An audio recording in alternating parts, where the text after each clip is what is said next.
there, this is Dennis Anyone with Dennis Hensley. It's a podcast about making things up and making things happen. I love talking to creative people about how they do their thing and how they keep it going.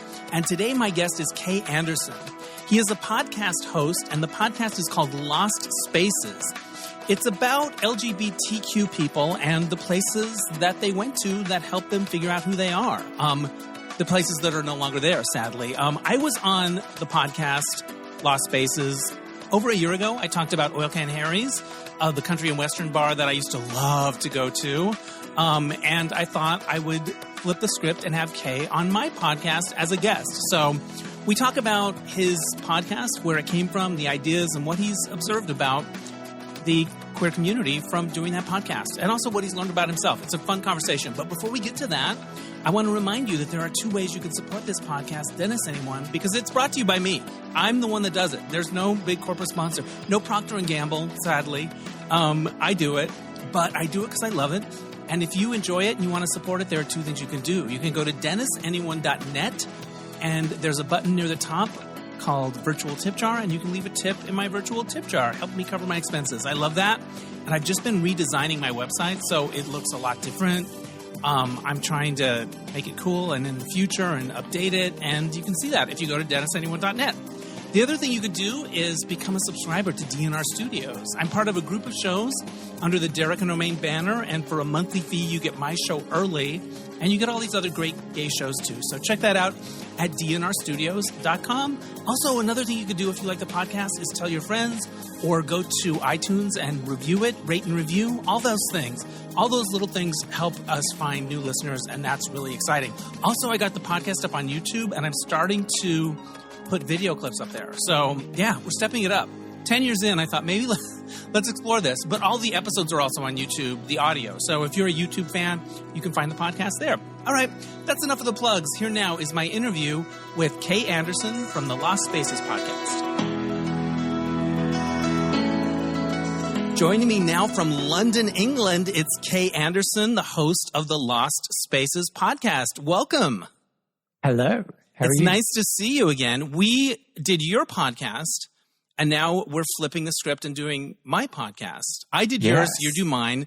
It's the scratch your back, I scratch yours principle of podcasting. Yeah, although I do need to say, before we get into it, I am terrible at being asked questions. I always flip them around. Oh, so all right. You need to watch out, and you need to police me during this conversation. Don't let me get away with it. All right, I will. I will be. I will be very vigilant in that respect.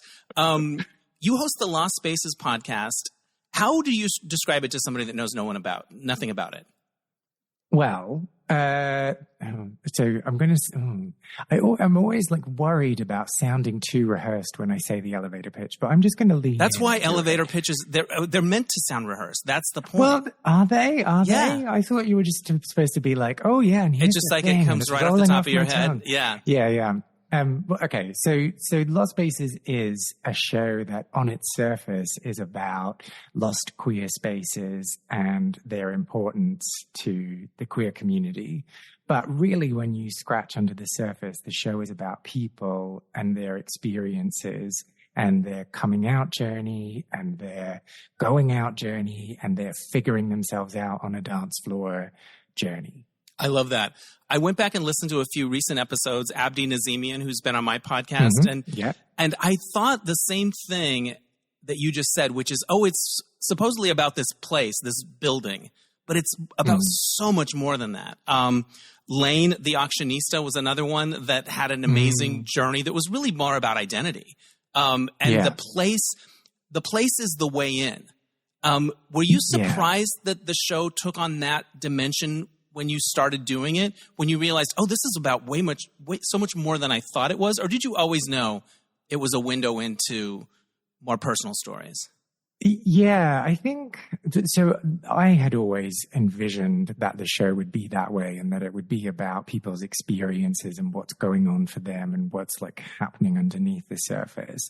I think I maybe wasn't very good at explaining it in the beginning. And so people would come on and be like, well, when you walked in, the room was like a big rectangle, right? And it would have this picture on the wall, right? And I'd be like, oh, yeah, whatever. But what about you? What happened to you when you were there? Right. And so now I think like I'm a bit better at talking about it, and I'm a bit better at articulating its value. But I still do get people who tell me about the shape of the room, right? Which is, I mean, kind of interesting sometimes. One of the things that I find interesting about gay bars is so many of them look exactly the same, no matter where you are in the world. There's like the black walls or the metallic, the industrial. You know what I mean? Like, would it kill anybody to do a nice mahogany table or whatever? Well, not with those gays around. You don't want to run the risk. You don't want to run the risk of anything nice. The other thing I love about some gay bars, which is actually kind of sad, but you may have insights on this. There were so many that were back in the day that were named something that connoted secrecy or shame, like incognito, alibis, secrets, like, right? And there's something kind of charming about it, and then also kind of sad. But yeah, have you noticed that there are a lot of bars that had that kind of, like where it's a spy operation practically? Yeah. And I mean, like taking that a little step further, talking about bars with people where there was blacked out windows or you had to knock to get let in, like all of that is fascinating to me. But yeah, symbolizing a very sad past that we had. Right. But also one that's kind of exciting, like, oh, I think that's the door with the red light over it. I'm supposed to knock 3 times? Like, there's a bit of that kind of excitement to it as well. It's so weird. Have you ever had to do that? No, but I do remember, like, early on, places that might have been hard to find, or like if you're visiting other cities and you read about this place and you show up and you're like, it's just a door. I guess I'll try to open it. You know, like I've had experiences like that before. I had one time in Lisbon. I went there on holiday, and the only way you could get into the gay bar was knock. And I think the first night when I went, I just chickened out. I was just like, I can't do this. I just can't do this. This is too terrifying. And then it took me like a whole extra day to build up the strength and the courage to knock on the door and have someone evaluate my gayness and whether or not I could be allowed in. Did you get in? Well, I mean, yeah, look at me. So what was it like when you were inside? What do you remember about it? What do I remember about that bar? I remember it wasn't very busy. It was just one bar. Like so for me, going into a new space, I like when it's not busy, because then I can find a corner to just. Right. You can get the lay of the land. Yeah. So I liked that. I think I found a couch and just sat and watched people and hoped someone spoke English and would come and talk to me. There it goes. What gave you the idea initially? For the show? Yeah. So I was, I'm a singer-songwriter. Or at least I was. I'm a recovering singer-songwriter. You totally maybe? are. Once you are, you are. I am. Okay. Yes. And so I started the project as a way of collecting stories, because I wanted to do a concept album about the importance of spaces and the experiences that happen in those spaces that don't happen in non-queer spaces. Right. So that identity, that meeting people, that thrill of finding others who you think might be just like you. Like the small town boy Bronski Beat feeling that we get when we hear that song. That's really cool. And then it morphed into this other thing is very cool. The music on your podcast is really a vibe.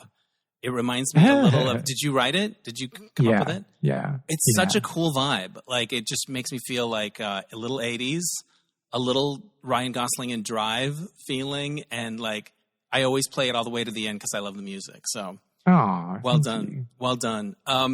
What has surprised you as you've embarked on this? I think the biggest thing for me is how open people can be. I mean, not everyone, obviously, but sometimes I get to the end of a conversation and I'm like, wow, that person just shared a lot of themselves. Yeah. I remember our conversation, I talked a lot about sexuality and like being, feeling shy around it. And like I was like, oh, well I thought we were just going to talk about Oil Can Harry's,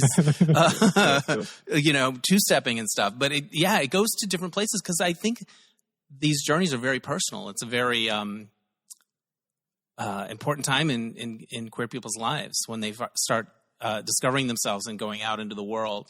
So yeah, you're surprised about how personal things get. Have you ever cried? Yeah, and I think that's one of the good things about the concept is that the jumping off point is different to how a regular podcast interview would be. And so people are kind of, I was going to say wrong-footed, but that makes it sound like I've tricked them into it. That's not what I mean. I just mean people are kind of approaching things that they thought they knew from a different perspective. Yeah. And so it kind of, these different stories unfold, or the same story unfolds in a way that's different to how it would usually be told. And I think that's what's so beautiful about it. And that's what kind of allows people to be so generous with their story. I love that. Have your guests ever cried on your podcast, or have you? I'm only asking that because I seem to be crying all the time on my podcast lately. I don't know. It's a time. Yeah, it's a time in my life. I don't know. But I mean, that's wonderful. My listeners are like, okay. No, it is. There's something real. Okay. There's something beautiful about it. But yeah, my emotions are right on the thing. I'm not sure why, but yeah, people have gotten emotional on your podcast. Yes. Yeah. Yeah. Quite often. There's one that sticks in my mind that I didn't realize the guest was crying. So I just kept asking questions. And then when I was watching the video back, I was like, oh no, she's crying. Wow. Look what you made me do. Yeah, it's that. Yeah. Interesting. You mentioned Lisbon. I did a fair bit of traveling when I was younger, working on cruise ships and stuff. There's something really exciting about going to a place in another city. Yeah. I remember one place in Argentina that was like this giant old church that had become this gay dance club, and just the architecture and the feeling. I remember a night in Rome that was magic. Can you think of places you've been in other countries that are really memorable? Ooh.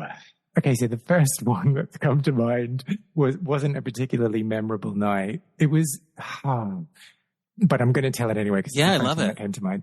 So I think this was the first time I ever went to New York, and I had made friends with this guy online, and he was like, "Hey, like, just come and stay with me, and like, you can hang out in my house, and everything will be great." And like, it wasn't a sexual thing. It wasn't a flirting thing. I think like he had a boyfriend at the time. And I think he had a boyfriend like when we started talking online. And I got there, and we had met before because he had been in London a few months before that. And so we'd met, we'd hung out. But I got there and like something was like totally not right. Right. And like either I was like too reserved and shy, or he was just, maybe he had like just started dating this boyfriend. And so like that was new. And you know how sometimes when you start dating someone, I mean, if you're a particular age, maybe when you start dating someone, you kind of like reject a lot of other people because you're kind of world building with this one person. Right. Anyway, I'm like over explaining. I don't know what was going on. Something happened. It was horrible. We didn't get along, and he kind of didn't kick me out, which he probably should have done, and that would have been like nicer to me in the long term, but like let me stay, but then just ignored me. And so I was having this horrible time. The worst. It was such a leap of faith, and it just didn't go well. It was just horrible. And like, because he had flatmates. I just remember this, like one of his flatmates, I was just like hanging out in the living room, and she was hanging out there as well. And we were talking, and she was like, "Oh, are you going to his party on Saturday?" And I was like, I haven't been told about this party. Like just horrible, horrible stuff where you just feel like, oh my God, I'm on the other side of the world and I'm so isolated and alone. Anyway, I went to this one bar where it was, I have a feeling it was like a bar slash coffee shop cupcake sales place. Oh, I have cupcakes in my brain. Yes. And in the basement, it was like a queer dance party, but they had live music. And so that's why I wanted to go. And I thought it was going to be really exciting. But then it was full of New York hipsters, and I didn't like anyone. But I remember this one incident where I was like sitting upstairs, and this guy was about to go down the stairs, but like slipped and fell and tumbled all the way down the stairs. Oh my gosh. And so everyone was like, fuck, what's going on? And then they like, picked him up. He climbed up the stairs because there was like seating and it was where people were chilling out was upstairs. And so he sat on my table with me. And maybe, I mean, in hindsight, I can get that maybe he was concussed and a bit confused. But at the time, I was like trying to be helpful and trying to be nice. And he came across as being like, oh, no, I'm still too cool for you. Right. Even after taking a huge tumble, you thought, okay, Yes. I'm going to be nice. Yeah. That's how I'm going to fit in this new city. I'm going to be nice to the kid. It's like being in the cafeteria in kindergarten. And even the kid that fell down was too cool for school. Wow. Yeah. First of all, I Yeah. love any gay Fuck place this with place. cupcakes. Did you have a cupcake? I don't remember. I don't know Yeah. why the cupcakes stick out in my brain. Maybe the night was called Cupcakes and what's an alliterative word? Cupcakes and Cock? cool? Yeah. Cock, Yeah. maybe? I love it. How long ago would this have been? Oh, this was like 2008. So it was like a fresh-faced youngin'. Yeah. I also love the art for your podcast, the illustration. I like agonize over these things. I hate picking fonts. I hate making these decisions, like colors, anything. It just like, ugh. But I found this artist who was doing these cool pictures of like shops and like inside of buildings that was like that bisecting, like so you can see inside. Right, the different angles and stuff. Yeah. Yeah. And so I just contacted him and I was lucky enough that he said yes. I feel like you nailed it, though. It's good. It's really good. Thank you. The title Lost Spaces, I mean, I think every generation feels like, oh, it was better when we were coming up and all of that. But I think with technology now, I really think that there is something that's being lost and not replaced. Like, I think sometimes things get replaced, but I think with technology, there are fewer gay bars in the world right now. Are there? Or are there as many? Yes. Yeah, there are fewer gay bars, but it gets complicated. Right? Yeah, I'm interested in this because maybe from my point of view, it's like, oh, it's all gone to hell, but maybe it's fine. Maybe the kids are all right. I don't know. Yeah, and this is the thing. Like, I try not to be too overly sentimental in terms of talking about this, and I try not to say like, oh no, everything's terrible, and it was so much better when there were gay bars and we were like segregated and off in our own little corners. And I'm not sure if that is the case. But it's different. Yeah, I can certainly say it's different. There are fewer. Yeah. So there are fewer, but there's this kind of blending of the spaces, right? And there are more queer nights that are held in non-queer spaces. So there is this kind of blurring and this queering of the normative. But yeah, I don't know if that's, it's not better. It's not worse. It's just different. It is different. And there are fewer spaces probably that were definitely queer. Unless you count online spaces. Yeah. And they are spaces. They are spaces. Yeah. The floors aren't as sticky, but it's still a space. You're not going to cop off with anyone, are you? And I feel like there are more times when straight people are in queer spaces, which I think is interesting. Like I was at there was a drag brunch recently that I went to. It was almost all straight people, almost all groups of women, which is a phenomenon. The bachelorette party at the gay bar, which is a new thing, you know. Somebody said on Twitter, there should be an app on your phone that will tell you if there's a bachelorette party at any gay bar at any given moment, just so you know, you have a heads up. So it's like there's a star rating and then there's a penis straw rating as well. Exactly. And it changes, it's like updated kind of like ways where just the conditions of that moment, like a traffic tracker. They just left. Yeah. They've moved on. Do you love to dance? Are you a dance floor person? Yes, I do. Me too. I love it. What do you love to dance to, given your choice? Things I can sing along to. Yeah, I need a melody. Sometimes I like occasionally, there's been a few times where I thought, what would it be like to go all in on your body and your fitness and go be with all those guys at the circuit? Like, what if I bought into it wholesale? And then I think, no, I can't. The music. I can't. The music is a deal breaker. They all just secretly want them to play Holiday or Rhythm Nation deep down. Yeah, but also, I mean, let's just unpack what you've just said. There is nothing stopping you from going to those places and taking your top off and dancing. Sure. But I don't love the music, I think is my point. Yeah, so yeah. You like songs you can sing along to. Yeah. And like a bit silly and a bit fun, or just like, and this is a bit silly for me to say, but familiar songs. Yes. You know, like Oil I don't Can. care what decade. Yeah. Oil Can Harry's, the place that I talked to you about on the episode that I did. It was country western most of the time, but they had disco nights on Sundays. And I'm sorry, near the end of the night, they play Dancing Queen. I know it's obvious. Everyone is in heaven. Yeah.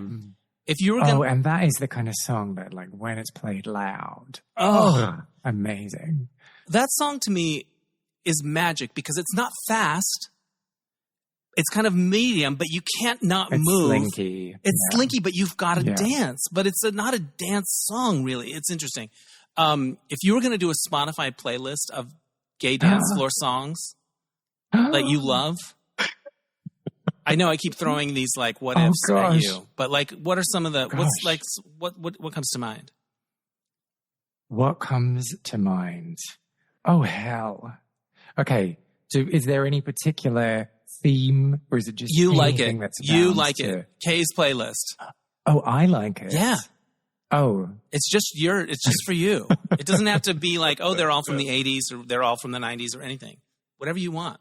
I know. I would probably do like the Glamorous Life, Sheila E. Oh, really? Yeah. Bee Gees, You Should Be Dancing. Like, they're going to be all over the place. Toxic. You got to have Vogue, I think. You know. Yeah. I like the songs that are a bit angry. Oh, I love. Interesting. So, you know how in the early noughties, there was this trend for like R&B female singers to like sing man-bashing songs. There was like No Scrubs. Right. There was like Bugaboo. Right. There was like Don't Think I'm Not. I kind of like those ones. Yeah. Yeah. I like it. All in a Row. Yeah. Oh, yeah. I love it.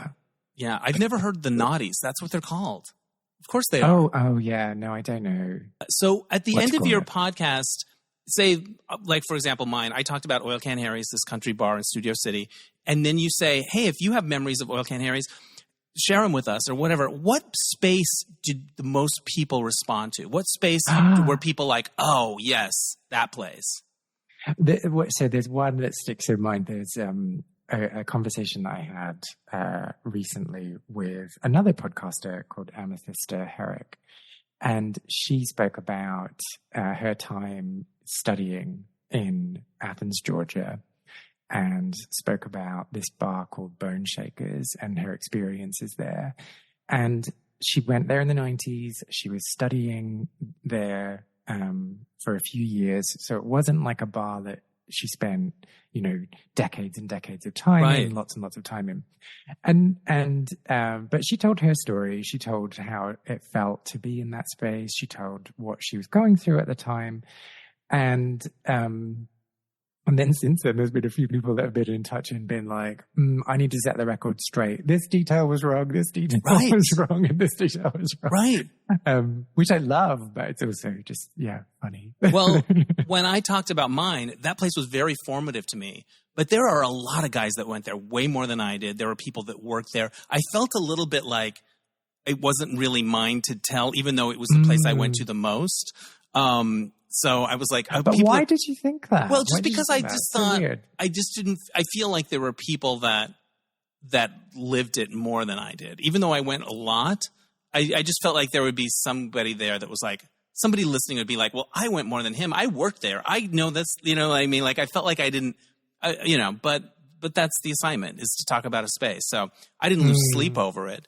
But I'm not surprised you get emails like that, because I think people do feel a sense of connection. Like, it's personal, right? That says to them it's personal.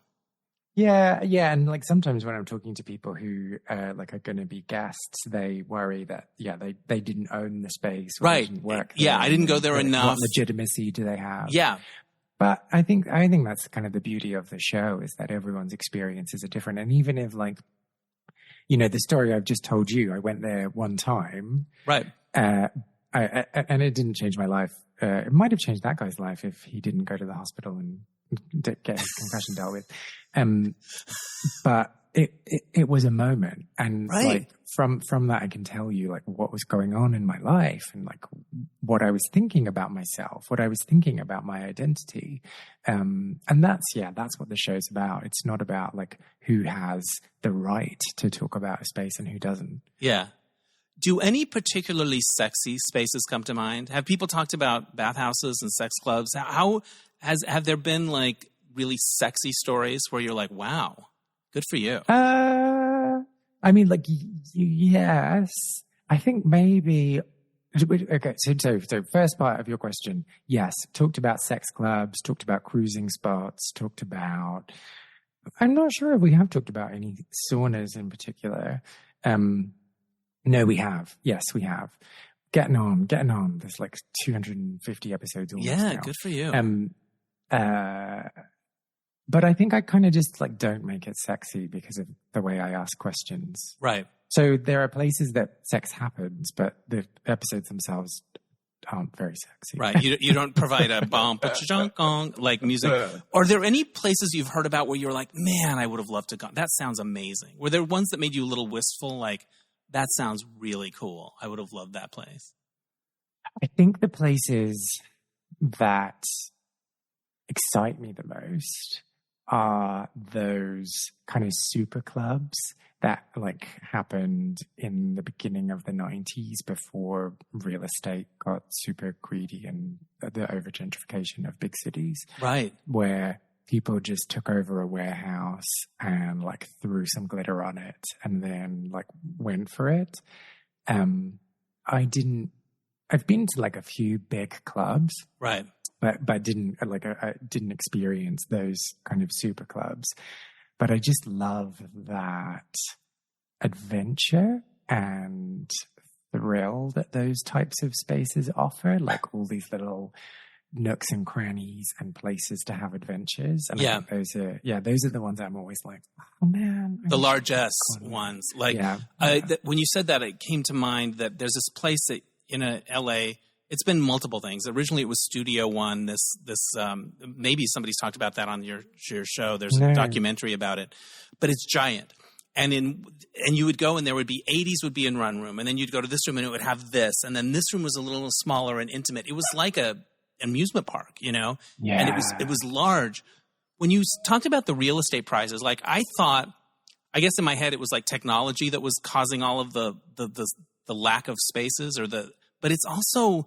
People can't afford to do it anymore, right? Is that a part of what's facing, these spaces in terms of survival?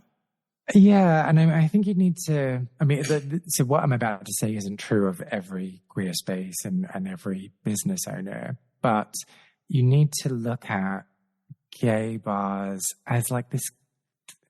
Yes, a commercial thing, but also a community project. And that's how they kind of differ from other bars, in that they're there to serve the community and be a space where like queer people can come together. And so the decisions that are made by the business owners aren't always about the bottom line and aren't always about like maximizing profit. They might say, actually, your bachelorette party can't come in here because I need to keep this space safe. And so they're putting their patrons above their like profit.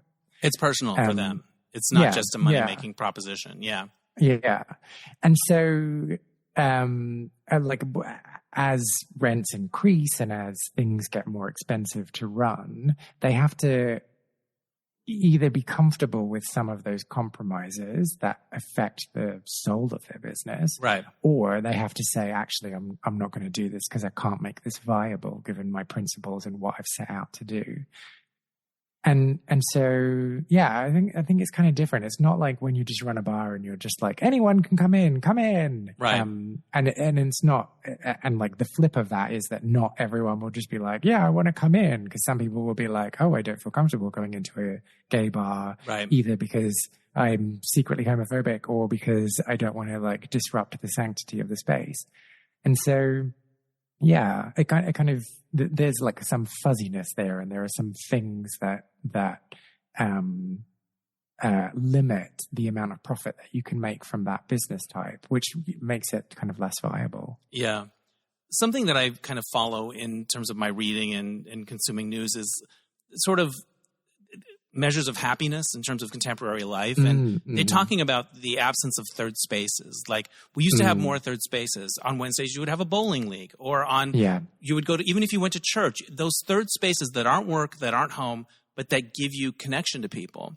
And I think of gay bars as a third space. Like when I went to Oil Can Harry's, it was Tuesday, Thursdays, sometimes Saturdays. Like it was a third space, and I would see the same people, and then we would go to do Pars for Pancakes or whatever it was. And it was something like, if it was that thing in your life that was like not work and it wasn't home, but it was that other thing. And I think the lack of those is having an effect on culture generally. Well, and it's fascinating to see where we're going to end up in like 10 years, because on top of that, people had a workspace and the third space. Right. And now so many people don't have that workspace. And so like there's just all your life can be lived within the four walls of your house, which has this like, it sounds so dumb to say, but it has this like massive impact on your well-being, because I absolutely agree. That novelty, you're not getting that difference and like different experiences and different interactions. But also, I mean, I could stay in my house for months. I'd be quite happy to do that. There you go. I get it. I want to talk to you about podcasting generally. What part do you love, and what part are you like, oh, I have to do the thing? I don't love writing the synopsises, even though I'm a writer. I don't love it. Hate it. Oh, yeah. Well, I usually edit really late at night it's due on Tuesday, and I usually edit like Monday night. So it's the last thing I do. There's typos. Like it's stressful. It's not good. But anyway, what parts do you love, and what parts are you like, not my favorite? Yeah, I think. Okay, so before I say this, I'm going to get into moaning mode. I want to say that it's such a delight to run a podcast, and I'm so privileged that people open up and talk to me about their stories. Yeah, I feel the same way. And like I love it. That's why I still do it. Right. But it's a lot of work. Right. I think like the editing of a conversation is a lot of work. Yeah. And you just it's so exhausting. But yeah, all of that like writing, like summarizing what the conversation is about and trying to like come up with these zippy lines about like, oh yeah, this is what happened. This is everything. Yeah. That I find difficult. And unfortunately, I think maybe we're similar, that I'm a bit pressure prompted. So that's always like, oh shit, it's got to go out tomorrow. Okay, I'm going to do this, blah, blah, blah. And then it just feels belabored, but I still get it done. So I guess, still get it done. And then you look back and you're like, wow, I did all of that. Like I recently celebrated my 10th year hosting Dennis Anyone. Yes. How the hell? How? That's just incredible. There were periods where I wouldn't put one out every week. At the beginning, I was, I wasn't on as much of a schedule as I am on now. Mm-hmm. I think, but it gave me something that when I look back, it didn't feel like work. It felt like some work, but it didn't feel like 10 years of that kind of work. Like I just find it really meaningful. I really enjoy it. And even like today I woke up and I was like looking at my day, and then I was like, oh fuck, I forgot I have to edit this whole podcast. And I was like, I thought I had more of a window of time, but once I start doing it and I start reliving the conversation, I find it really engaging. I enjoy it. But it is a lot of work. When you hear podcasts where they're like listing the credits and it's like 40 people, are you just like, those fuckers? You lame wad. Yeah. Yeah.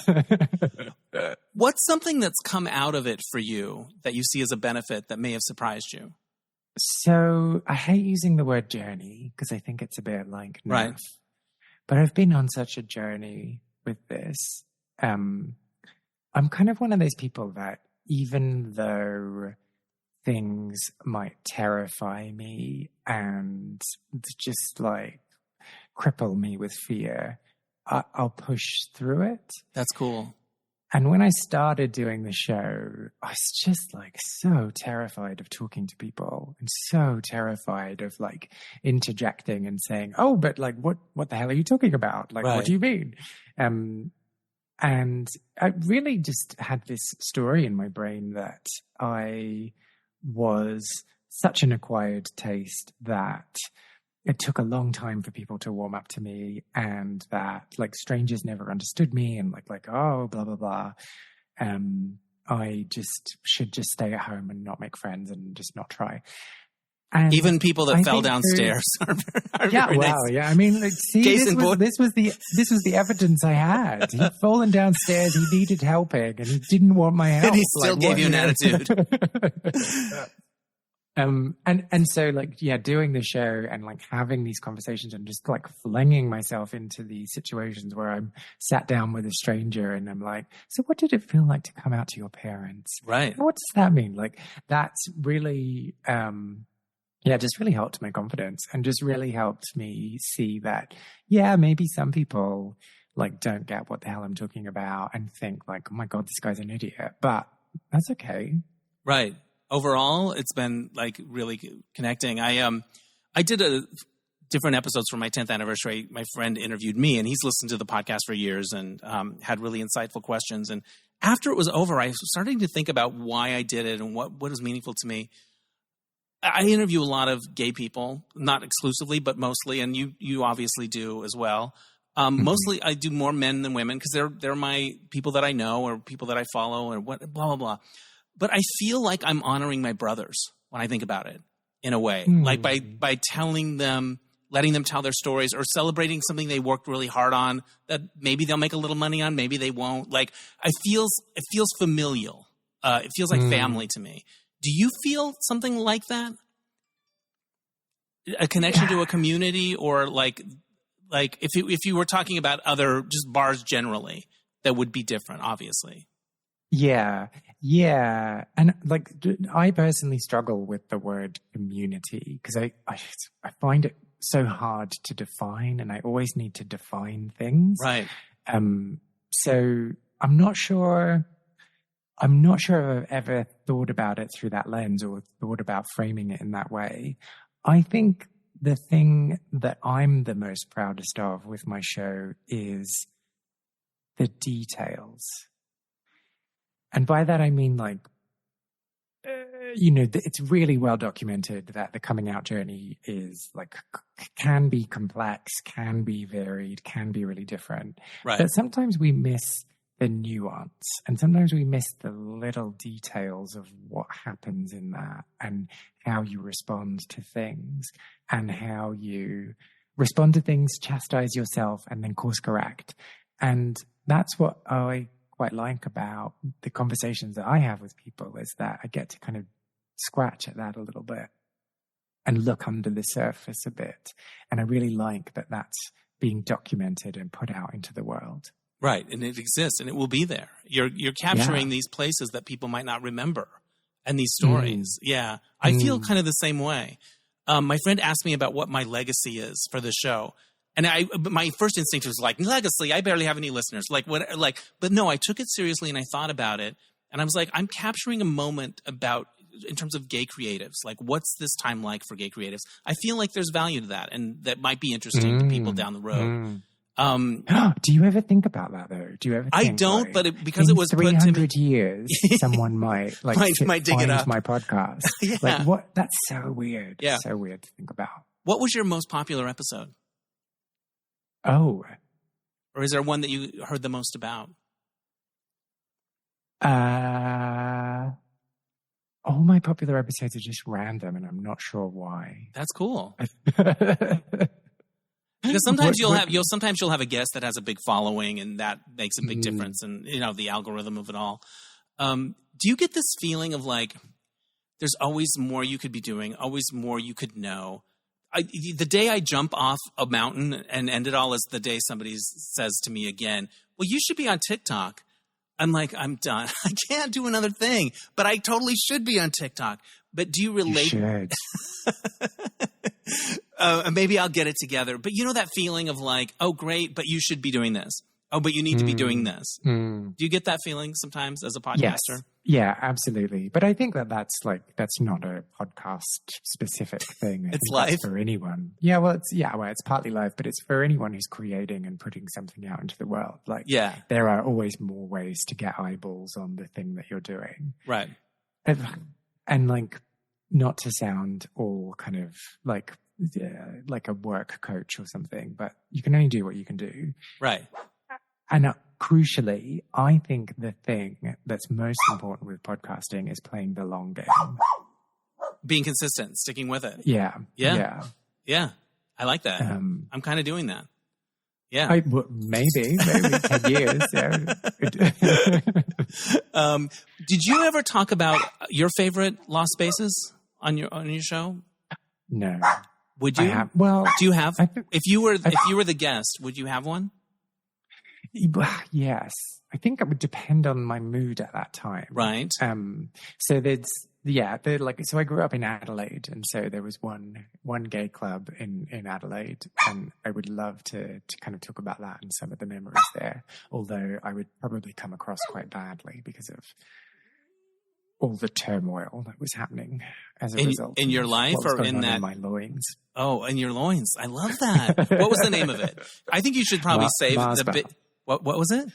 Mars Bar. Mars Bar. I love it. What song, when you hear it, makes you think, oh, that's a Mars Bar song? Oh, gosh. Oh, so there's this Kylie megamix, which I think she performed at Mushroom Records, which was her Australian record label. Yes. Their 25th anniversary or something. And then for some reason, the DJ just always played this megamix and hated it. But every time I hear it now, I'm like, yes, that's it. I'm practically swooning at the idea of this mega mix, and you're painting this picture, and then you're like, hated it. Well, I've come around to Kylie now, but I struggled with Kylie for a while. I love her. She's playing Gay Pride in LA, and I have friends that are going, and I cannot afford it, and I may go anyway. I may throw caution to the wind and go see Kylie because life is short. I did this last year with Diana Ross. Interesting. I can't remember how much the tickets were, but the tickets were just like, what the fuck would you pay this much for tickets? But I was just like, well, do you know what? Like, I probably won't get this chance again. Right. So I'm going to do it. And I'm glad I did. I didn't get to Vegas to see Kylie, so maybe I'll do the LA. And it's cheaper than Vegas. I think you should. Yeah. Okay. Thank you for enabling that. I may do it after we hang up from this call. But so you would go to this. Oh. What? Do you have a Buy Me a Coffee account or something like that? Oh, I have I donate. People can donate to my virtual tip jar. But would they donate if they think I'm just going to go blow it on Badum? Yeah. Outing? Maybe they would because they understand I think So. They understand it. Yeah. Thank you for that. You need to reward yourself. I love it. And maybe you could offer to send them like a video of yourself dancing. Yeah. What's the best time you ever had kissing somebody in a bar or in a gay space? I like a wall. I like being pushed against a wall. I like a brick wall, maybe down a side hall. I can think of moments like that. Oh, see, I quite like, I wouldn't encourage this of anyone because it's very, very obnoxious when you do this, but I quite like making out on the dance floor. I think it's awesome. If you're dancing next to the people who are making out, it's a bit annoying. I like to see other people making out too. I'm okay with it. I just like that it's happening. Yeah. Well, so I think those are the most magical times when you're in the middle of the dance floor. You can feel the bass in your body vibrating, and the world just slips away. Yeah. And you're just in this moment, and you can't get enough of this person. The best. I think there's a club in LA called Drag Strip 66. Has anyone done that on your show? Is it familiar to you? No. I might turn some people onto it because they're trying to bring it back with occasional one-ofs and God, it was a vibe. And it was a good kiss people on the dance floor kind of space. Some spaces are a little more attitude-y. It doesn't feel as ripe for that kind of thing. But that space was always had a feeling to it. So it's good. Yeah. Making out. And when you're just like, I'm just gonna share this detail because I've thought about it, but you can edit this out if it's too gross. No, I love it. When there's all the pre-cum in your trousers. Right. And you're making out on the dance floor and that's happening. Yeah, it's the best. Yeah. And you're like, how is this all sticky? And,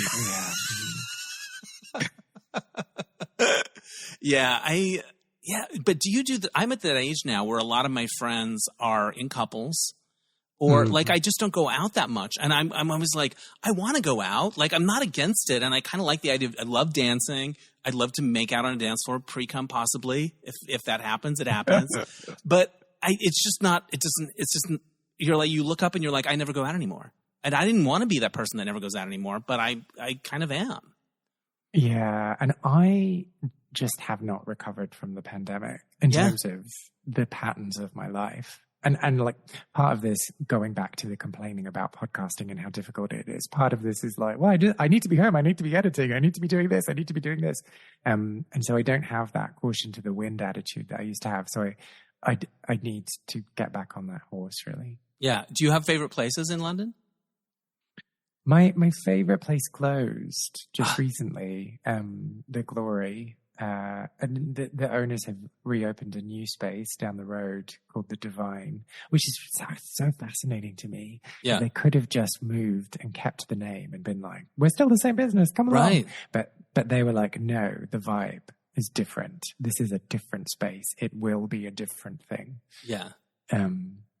So there's that. And then I kind of stopped. So have you been to London? Do you know? I have been to London. So I think I've been to Heaven. Have I been there? Okay. I might have been there. You might have been there. GAY at Heaven or? Yeah, maybe. Heaven? I think it was GAY. I feel like that was the place I went. And I wanted to go to, there's the Vauxhall where all the other bars are together. Vauxhall, yeah. Yeah, okay. Yeah. I didn't know how it was pronounced. Yeah, I don't think I made it out there, but I did go to one, like I had to take the tube and went kind of out of the way to some bar. This is the problem with London, yeah. Yeah, but it was fun. I was into it. I love, you know what, like the other thing you discover when you travel is I went to World Pride in Zurich and people were still smoking in bars and we're not used to it. We're not used to it anymore. What's that? And it cost you $50 for a salad. Yeah, but also like you would... In the States, you can't smoke in bars anymore. Like, so you get kind of used to it and you go in and you're like, oh my gosh, I forgot about this. Like, I'm literally like, I'm wheezing. Yeah. Anyway, that's a different thing. That's a totally different thing. Yeah. What's some of the reactions to your podcasts that have been memorable or moving, or like, do you hear from other people about what they get out of listening to it? I don't hear that much from folks, but when I do, I love it. Don't you? Here and there. Okay, well, this is another thing. If you're listening to this show, write to Dennis and let him know. Podcasting is Kylie like tickets, really Kylie lonely. Tickets and affirmation is what's what we need. Thank you very much for that, Kate. Yeah, but what kind of stuff have you heard from people? What are the recurring kind of ideas? Well, I keep getting asked if I'm a therapist. That's interesting. You do have a sort of say more. And how does that make you feel? You do have you're a good listener. That's the thing. And then what happened? Yeah. Yeah. And make sure you pay your bill on the way out. Right. Yeah, I think it is just that, like, you know, the beauty of podcasts, and this isn't unique to my show, is that you feel like you're sitting and listening into a conversation. And so you get to know a person and you get to love or hate their quirks or the way that they say particular things or the way that they chastise themselves. That's one thing that people say to me, is that I should stop chastising myself so much. And I think it's probably like mostly Americans because they don't understand the sense of humor. Right. But you do have it, like, you'll do a disclaimer, like, I don't like this word, or like, I hesitate to, like, you are, I think, aware. You have an awareness. That too much? Are you saying I'm too aware? Well, I think you're hard. Maybe some people, you be easier on yourself. It's cool. It's good. You know, don't beat yourself up. Oh yeah. I think that's a perception thing. Like, I'm not beating myself up. I'm just kind of like capturing my thoughts in the moment and being like, oh, but what about this? And examining that and then moving on. But some people think that I am like self-hating. But I'm not. That's the subject line in the email. What have you observed, or I just think it's fun to hear about small town gay bars, places that it's the only one in the town, and like what it means to people. I grew up in a small town. There was nothing like that there, of course. But like small towns, I find that probably kind of interesting and charming and quirky. Yeah, well, I think that I think it's easy to romanticize, and I share the same views as you. Like, there's something about being in and of a small town and having that one space that you know that you can go to and feel safe in and meet people and just let your guard down a little bit. But I think there's also like an in and an out crowd in any queer space, right? Yeah. And so if you're the person that's alienated, if you're the person that's not welcome there, that must be really hard. Yeah. Yeah. Because that's the only game in town. Yeah. Have you heard of like quirky traditions? Like there's this bar in Palm Springs where they play show tunes. And every time they play this one song, everyone throws napkins in the air. And it's so wasteful. But as the song's coming up, I'm not even sure I can't remember what it is, but it's the thing. And the waiters go around passing out napkins, and then the song comes on and everyone throws up the napkins. Like, it's a thing. And everyone does it. And, you know, I'm sure a tree gave its life, but they do it every time this certain video is played. But have you heard of, like, quirky things like, oh, everyone swaps shoes and does a barn dance? I don't know. I'd say mostly it's like the final song of the night being a consistent, like, final song of the night. Always the thing. Yeah. The biggest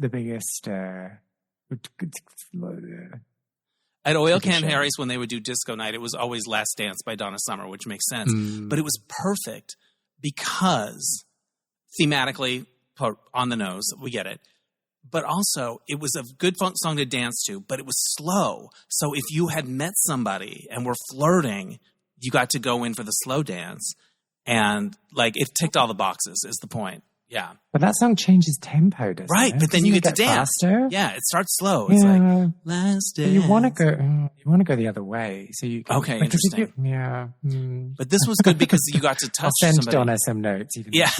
Yeah, exactly. We have thoughts. We have notes about it. Yeah, it's cool.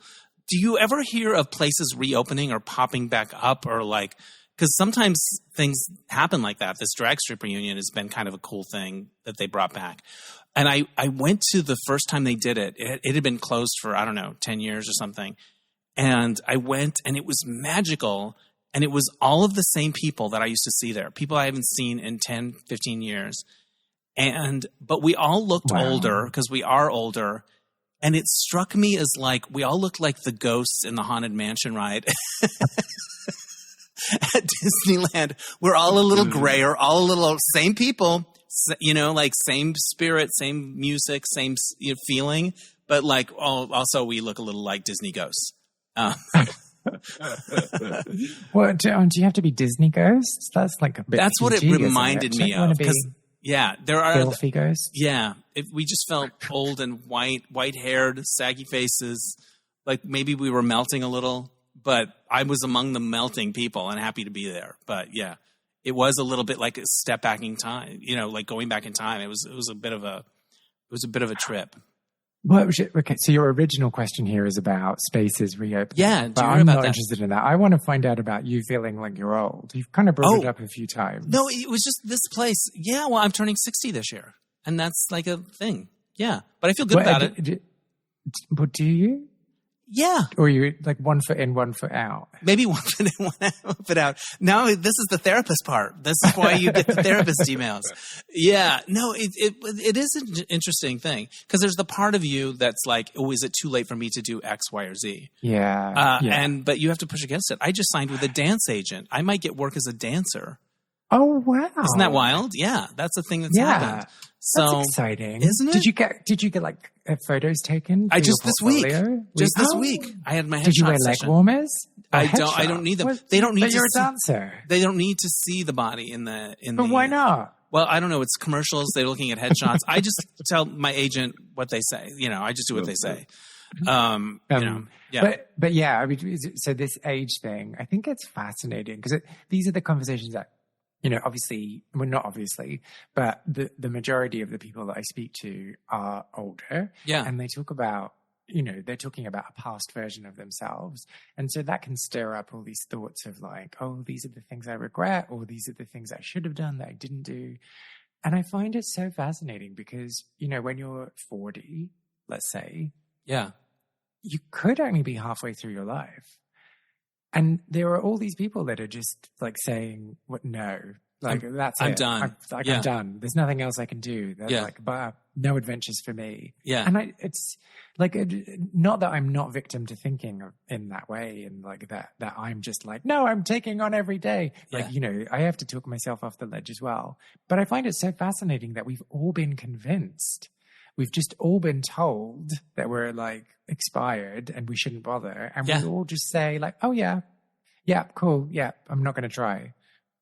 Yeah, no. And this dance thing is a real example of like, oh, that doesn't have to be the case. Like it's given me like this little spring in my step. And but it's easy to kind of look around and go, I guess that's it. Like, or like, I've never met anyone yet. I'm probably not going to meet anyone. Or like, to stay in the game, it takes a certain resolve. And you have to be like, you have to kind of talk yourself up into sort of buying the Kylie tickets and going to Pride. Because, YOLO.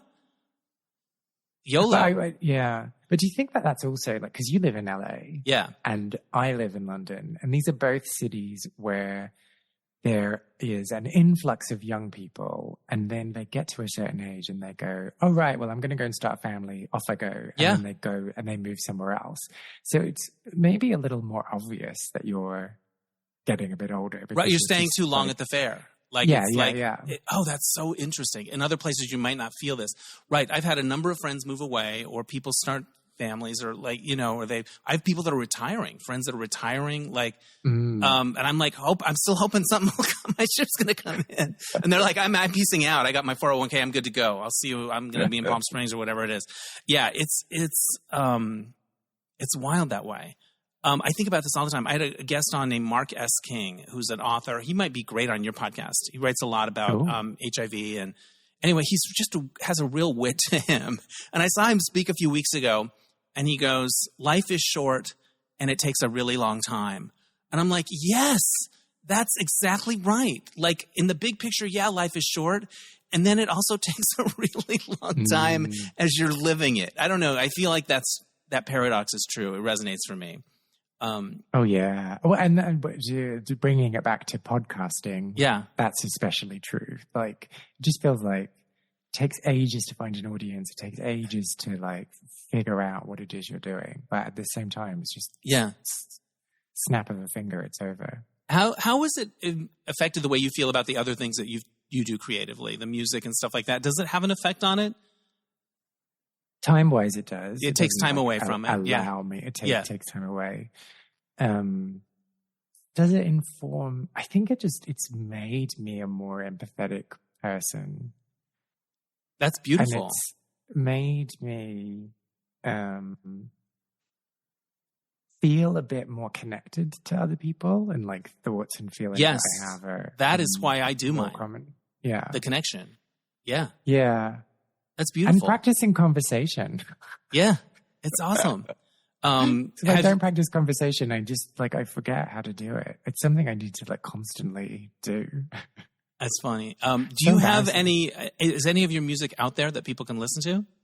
Oh yeah. If you look on any of the major streaming platforms, it's K Anderson. K Anderson. I'm going to look forward to doing that. I love that. That's awesome. Did you play gigs out and about, or were you more into the recording part? No, I was trekking around town with my acoustic guitar and like showing up, and I love that. Begging people to listen to me. I love it. That's really cool. Like a guitar, I love it. I'm going to check out your music after we get off of this.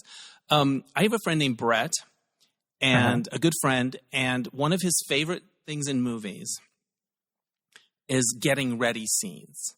Like when they're getting ready to go to the club. Like in Saturday Night Fever has an amazing getting ready scene. Like, and he remembers thinking as a kid, I can't wait to grow up so I can get ready. And when I think about gay clubs, especially when you're at the height of your going out with your friends thing, like the getting ready part, the outfit part, like what am I going to wear? And like we're going to go to his house first, and then we're going to compare outfits. And I have this memory of getting ready to go to Oil Can Harry's with my friend Scott. And we were like our shirts, and I went over there, and it was like, oh, this is going to probably be more fun than the actual club. But yeah, any thoughts on the getting ready in your own life or that you've observed? Yeah. I mean, just like the anticipation, the thrill of what might be. Yeah. Who am I going to meet tonight? So intoxicating. Yeah. Yeah. I had a friend, I think we would spend like the whole week getting ready. Like we would, talk about like, go to the mall to like go and buy an outfit and like scrounge around, try and find something new, try and figure out how we would coordinate with one another. Oh, so cute. Like, think about what we would do, on the night. And yeah, those times. I mean, first of all, what a waste of time and what a waste of money. But also, I think it's beautiful. How magical. How magical. Like, am I going to roll my sleeves up or what am I going to do? Was this when you were going to Mars? Yeah. The getting ready. And it was that kind of, that time when you're like a teenager. Yeah. And your friendships are just so intense and so like, all consuming. And it was that kind of friendship that I had with this girl. And we were just each other's worlds, and like everything had to be shared and everything had to be told. And we were just so codependent. And people, if people saw me without her, they'd be like, where is she? What's happened? What's going on? Like that kind of friendship. And would she go out to these clubs with you? Yeah. We would just be in each other's pockets. I love it. Are you still friends? No. Alas. But, I mean, it's just life, isn't it? It is life. It's short and it takes a really long time and things happen. I've heard that before. Yeah. Tell people how they can find your podcast. Well, if you are listening to this podcast right now on a podcast platform, you can touch the magnifying glass button and type in Lost Spaces and it shall appear. And if you are on social media and you want to find out more there, dip your toe in the water before committing to a full episode. I'm on Instagram and Facebook and TikTok as Lost Spaces Pod. You're on TikTok, you fucker. I am on TikTok. I know. What's it like? How is the water okay? I can do it. It's not that hard. I think you can. Well, okay. So there was a time when I was like fully committed and I was like, I'm going to do a video every day. I'm going to like show up. I'm going to be present. And then I was just like, one day I was like, I can't be bothered doing one today. And then I haven't bothered to do it since. But I am posting clips from episodes. That's a beautiful thing. And, people respond. I think this, I just can't tell. The thing with TikTok, right? Like your video can go viral. Everyone can be commenting on it. Everyone can be talking. Everyone can there's can be all this chatter and noise. And that's really like exciting. And, you get your endorphins going high and you're like, wow, I am the shit. But then that's it. Then everything moves on. It's a weird thing. It's a temporary thing. And I feel at least like with a lot of the work that I've done, like writing and stuff, and these podcasts, these episodes exist. They are a thing that exists. And they're there. There's something about something that feels a little more lasting that I find scratches my itch more than things that are that are sort of like Instagram stories or whatever. But I mean, there's something. Okay, so go ahead. I'm gonna talk you into it. I'm gonna be your TikTok coach. There is something quite magical about these 20-second videos that people are just shooting out and being like, this is what I think about the world. Yeah. And then that enables them to connect with people. Yeah. I do think there's something in that. I am not the best person to put out unedited, off the cuff type things because I overthink things. Well, I like to think about things because I come from a journalism background. So you write your story, you edit it, you do it. I like thinking that what I'm putting out in the world has been, vetted in a way in my own head a little bit. I'm not a off the cuff, fly off, pop off about this, that, or the other. No, me either. But there are things we could learn, maybe. Yeah, maybe we can stretch our wings. Here's my final question, and we've already talked about it in some ways, but if you have any additional thoughts, what's it meant to you in your life to have done this podcast, to be doing this podcast? Ooh. I don't know if I'm going to be able to answer that until I come to the end of it. Interesting. I think, You said it's made you more empathetic. Yeah. Wait, what's the question again? What's it meant for you in your life? What has brought to you in my life? In your life? Yeah. I think, all the things that I've talked about before, like this increased confidence, this understanding that I'm not some freak that's ununderstandable. Is the opposite of understandable understandable?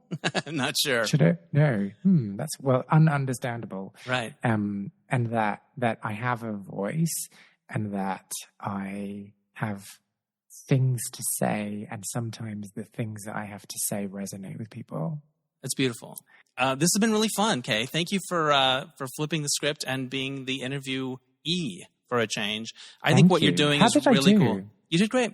You did great. I loved it. And I love what you're doing. I think it's meaningful and important. And there's something poignant about it. Just the name, Lost Spaces. So thanks for doing my podcast.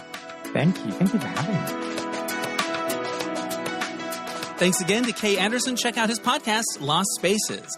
All right, so this happened. As I mentioned in previous episodes, I have signed with a dance agent as a mature dancer to audition for commercials and film and TV and stuff like that, where they need older folks who can dance. And so it's very exciting. And I had to get new headshots because I don't have headshots or pictures. So the agent recommended a few different photographers. I started kind of looking at the websites, and I went with a guy named Christopher John. And he's got a place on Wilshire, a studio in Los Angeles. And we made an appointment, and I wanted to do headshots for the dance agent, but also I wanted to do some branding shots for my website, for the podcast, like stuff that's not a traditional headshot, that's got a little bit more of an edge to it for my own personal use. So I booked a session with both of those goals in mind, and it went really well. I really loved working with Chris. He was fun, and boy, does he know the headshot thing. He's like, "You're the wacky uncle. All right, now you're a businessman." And at one point, I had on a blazer and a white shirt, and I looked kind of like a detective. And he goes, "I want you to turn to the left and kind of put your hand down like you're going to get a gun out of your pocket, even though we can't see it." And so I did it, and sure enough, the pictures came back. I'm like, that's Law and Order. I'm on Law and Order. But it was good. I hadn't had pictures like that taken in a long time, and I was a little nervous. Like I was afraid I was going to look at him and go, "Oh my God, I'm 90." Not that there's anything wrong with being 90, but it went good. Although I did, the agent wanted me to shave in the middle of the session, so I'd have some clean shaven shots. Oh man, I haven't seen myself clean shaven in a while. It's just an expanse of face. It's a lot of face, but I feel good about it, and I think I really prepared. I went over my outfits with the agent, like what I should wear, and for the branding shots, I kind of found these Colin Farrell pictures for inspiration, these black and white things that were kind of cool, and I took a ton of clothes. I had so much stuff. I got powder at CVS. Like I really planned to make it as successful as it could be, and we didn't have a lot of time, but Christopher was great. He gave me some extra looks above what I paid for, and anyway, it was great. So I have headshots now, and then when it came to the agent picking the ones that would be representing me on the different casting sites for dancing, she picked the ones, and I was like, fine. Like, they weren't my favorites, but if they think that'll book a gig as the grumpy uncle or whatever it is, yay, let's do it. So it's just interesting to be back in this kind of casting world 30 years after I'd let it go in a way, and I'm like, whatever works, I don't care, instead of being like, well, they didn't pick my favorite shot, I think whatever. And so there's that. That's cool. And if you want to see the branding shots we did, I got some of them up on DennisAnyone.net or DennisHensley.com. They go to the same place. So I'm working on my website, and that's cool too. So anyway, that's what's happening. Thank you for listening this week. Before I let you go, I want to give a shout out to Oscar Rosario for mixing the episodes, and my theme music is by Mark Daniels for placement music. We'll catch you next time on Dennis Anyone. Bye!